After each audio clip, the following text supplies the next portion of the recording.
S Janaki Ammal അന്തരിച്ചു. ശരിക്കും പറഞ്ഞാൽ ഈ മരണം ദുഃഖമാണ്, സങ്കടമാണ്, പ്രയാസമാണെന്നാണ് എല്ലാവരും പറയുന്നത്. ഞാൻ പറയുന്നത് എനിക്ക് സന്തോഷമാണ്. വളരെ സന്തോഷമുള്ള ആളാണ് ഞാൻ. കാരണം ജാനകി അമ്മയ്ക്ക് പ്രായമായി. ഒരു പർട്ടിക്കുലർ പ്രായമായാൽ പിന്നെ മനുഷ്യർക്ക് വേണ്ടത് മരണമാണ്, ജീവിതമല്ല. ഞെട്ടലോടെയൊന്നും ആരും കേൾക്കേണ്ട കാര്യമില്ല. പ്രായമായിരിക്കുന്ന ഒരാൾ മരിച്ചു പോകണം. അവരുടെ ബോഡി പിന്നെ ക്ഷയിച്ച് ഇവിടെ കിടന്ന അസുഖങ്ങളൊക്കെ വന്ന് കൺഫ്യൂഷൻ ഉണ്ടാക്കാതെ ഒരു പർട്ടിക്കുലർ പ്രായം കഴിഞ്ഞാൽ അവർക്ക് മരണം സംഭവിക്കുന്നത് നല്ലതാണ്.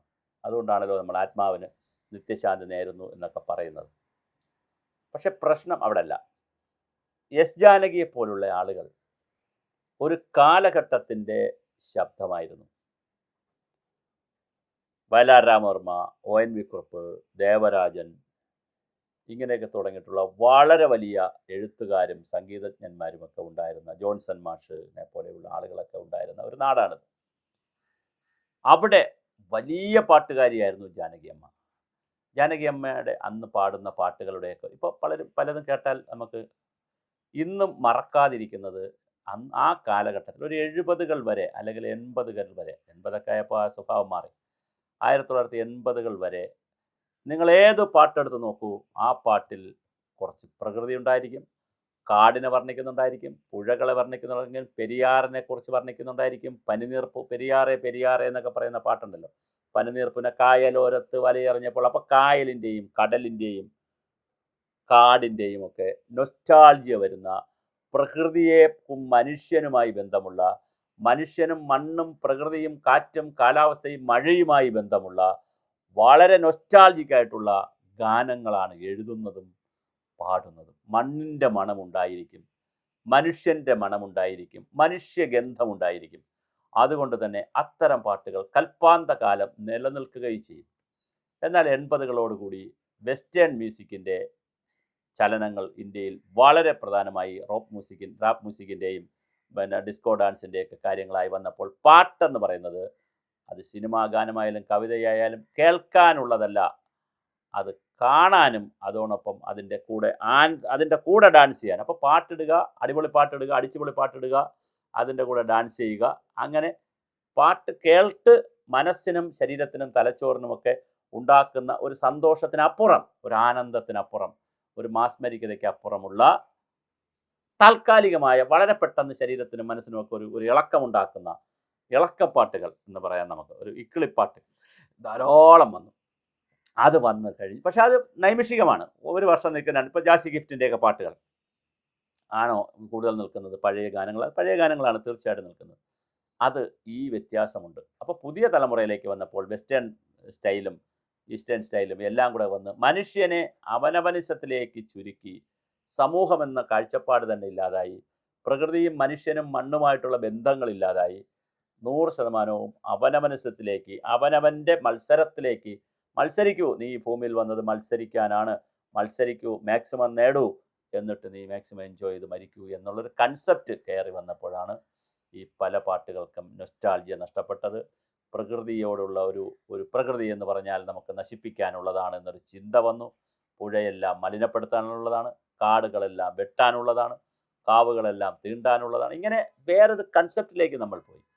ഒരു ഒരു ഒരു മുതലാളിത്തം എന്നൊക്കെ വേണേൽ നമുക്ക് പറയാം. ഒരു ക്യാപിറ്റലിസത്തിൻ്റെയും കോർപ്പറേറ്റ് വൽക്കരണത്തിൻ്റെയൊക്കെ ഇതിൽ പോയപ്പോൾ തീർച്ചയായിട്ടും മനുഷ്യൻ്റെ മണമുള്ള, ഗന്ധമുള്ള, മനുഷ്യനെ പറ്റുന്ന, മനുഷ്യബന്ധങ്ങളെ തമ്മിൽ കോർത്തിണക്കുന്ന, മനുഷ്യനും പ്രകൃതിയുമായി ബന്ധിപ്പിക്കുന്ന, മനുഷ്യനെയും മഴയെയും വെള്ളത്തെയും കാലാവസ്ഥയെയും പർവ്വതങ്ങളെയും പുഴകളെയും കായലുകളെയും എല്ലാം തമ്മിൽ ബന്ധിപ്പിക്കുന്ന ഗാനങ്ങളും ഇല്ലാതായി, അവസരങ്ങളും ഇല്ലാതായി. മരം ചുറ്റി പ്രണയമുണ്ടായിരുന്ന നസീറിൻ്റെ കാലത്ത് നിന്ന് മാറി ഇന്ന് കോഫി ഷോപ്പിലേക്ക് പ്രണയം മാറുന്ന പുതിയ കാലത്തിലേക്കും, അവിടെ നിന്ന് മാറി വാട്സപ്പിലേക്കും സോഷ്യൽ മീഡിയയിലേക്കും, ഒരിക്കലും നേരിട്ട് കാണാതെ പോലും പ്രണയിക്കാവുന്ന രീതിയിലേക്ക് കാലം മാറിയപ്പോൾ, അത് കാലം മാറിയത് ശരിയാണോ തെറ്റാണോ, ഗുണകരമാണോ ദോഷമാണോ എന്നൊക്കെ വേറെ ചർച്ചയാണ്. അതിപ്പോൾ എല്ലാം പണ്ട് ശരിയായിരുന്നു, നൊസ്റ്റാൾജിക്കായിരുന്നു, ഇപ്പോൾ എല്ലാം കുഴപ്പമാണ്, അങ്ങനെ ഒരു ചിന്തയുള്ള ആളല്ല ഞാൻ. ഇപ്പോഴും ഇതിൻ്റെതായ മേന്മയുണ്ട്, അപ്പോഴും ഇതിൻ്റെതായ മേന്മ ഉണ്ടായിരുന്നുള്ളൂ. എപ്പോഴും ഇതിൻ്റെതായ ഒരു മേന്മ ഉണ്ടായിരിക്കുകയും ചെയ്യും. പക്ഷേ ഞാൻ ഈ പറഞ്ഞ പോലെ മണ്ണിൻ്റെയും വെള്ളത്തിൻ്റെയും പ്രകൃതിയുടെയും ഒക്കെ ഒരു നൊസ്റ്റാൾജി ഉണ്ടായ ഗാനങ്ങളായിരുന്നു മഹാഭൂരിപക്ഷം ഗാനങ്ങളും ആ കാലഘട്ടത്തിലുണ്ടായത്. അതിൽ വളരെ പ്രമുഖമായിട്ടുള്ള ഒരു പിന്നെന്താണ് പാട്ട് പാടുന്ന അല്ലെങ്കിൽ ഗാനം പറയുന്ന ചൊല്ലുന്ന ഗാനം ആലപിക്കുന്ന വളരെ പ്രമുഖയായിരുന്നു എസ് ജാനകി. അവരുടെ നഷ്ടം തീർച്ചയായിട്ടും മരിച്ചുപോയതിൽ നമുക്ക് ദുഃഖമൊന്നും പറയാൻ കഴിയില്ല. പക്ഷേ അവർ ജീവിച്ചിരുന്ന ഇപ്പോൾ ഒരുപാട് പാട്ടുകളില്ല അവർക്ക്, അതൊരു വളരെ പ്രധാന പ്രശ്നമാണ്. പക്ഷേ എങ്കിലും അവരുടെ പാട്ടുകൾ, അവർ പാടിയ അവരാലപിച്ച ഗാനം കൽപ്പാന്തകാലം, ഭൂമിയുള്ളിടത്തോളം കാലം, മാനവരാശി ഗാനം കേൾക്കുന്നിടത്തോളം കാലം അതുണ്ടാകും. പക്ഷേ പുതിയ തലമുറയെ സംബന്ധിച്ചിടത്തോളം ഒന്ന് സമാധാനപരമായി ക്ഷമയോടെ ഇരുന്ന് ഇത്രയും കേൾക്കാനില്ല. 5 മിനിറ്റുള്ള വീഡിയോ കാണാൻ നമുക്ക് താല്പര്യമില്ല. നമുക്ക് 1 മിനിറ്റ് ഇൻസ്റ്റൻ്റ് ആയിട്ടുള്ള വീഡിയോസ് കാണണം. റീൽസിനാണ് നമുക്കിഷ്ടം. വീഡിയോ പോലും വലുത് നീണ്ടുപോയാൽ നമ്മൾ കാണില്ല. അത്രയ്ക്ക് ക്ഷമയില്ലാത്ത രീതിയിൽ ഇൻസ്റ്റൻറ്റ് കോഫിയുടെ മോഡലിൽ മനുഷ്യന് എത്രയും പെട്ടെന്ന് ഒരു ക്ഷമയുമില്ലാത്ത രീതിയിൽ മനുഷ്യജന്മം മാറി അല്ലെങ്കിൽ മാറ്റിയെടുക്കുന്നതിൽ ഈ ഒരു മുതലാളിത്ത കോർപ്പറേറ്റ് സമൂഹം വിജയിച്ചു. മനുഷ്യനെ കൊണ്ട് അവൻ വെറുമൊരു ഉൽപ്പന്നമാണ്, ഒരു കൺസ്യൂമറാണ് എന്ന് മാറ്റി തീർക്കാനുള്ള ഒരു ത്വര ലോകത്തുണ്ടായി. ആ ത്വരയിൽ ലോകം വിജയിച്ചിരിക്കുകയാണ്. അതിൽ നിന്ന് മാറി നമുക്ക് പോകണമെങ്കിൽ ജാനകി അമ്മയെ പോലുള്ളവരുടെ ജന്മങ്ങൾ ഇനിയും ഉണ്ടാകണം. അവർ പാടിയ പാട്ടുകൾ, അതുപോലത്തെ പാട്ടുകളൊക്കെ ഇനിയും ഉണ്ടാകണം. അത് വളരെ കാലത്തിൻ്റെ ഒരു കാവ്യനീതി പോലെ അത്യാവശ്യമുള്ളൊരു കാര്യമാണ്. എന്തായാലും ഇപ്പോൾ ജാനകി അമ്മാൾ ഇന്നലെ മുതൽ നമ്മളോടൊപ്പമില്ല. ഇന്ന് എല്ലാ ചാനലുകളും പത്രങ്ങളും വലിയ രീതിയിലാണ് അതിൻ്റെ വാർത്തകൾ കൊടുത്തുകൊണ്ടിരിക്കുന്നത്. ഒരു ദിവസം കഴിയുമ്പോൾ വാർത്ത തന്നെ അങ്ങ് ഇല്ലാതാകും. പിന്നെ വാർഷികം വരുമ്പോൾ, ചരമവാർഷികം വരുമ്പോഴോ ജന്മവാർഷികം വരുമ്പോഴോ എന്തെങ്കിലും ഒരു കൊച്ചു പരിപാടി ആരെങ്കിലും പറഞ്ഞാലായി ചെയ്താലായി, അങ്ങനെ എന്തായാലും അവർ മൺമറഞ്ഞു.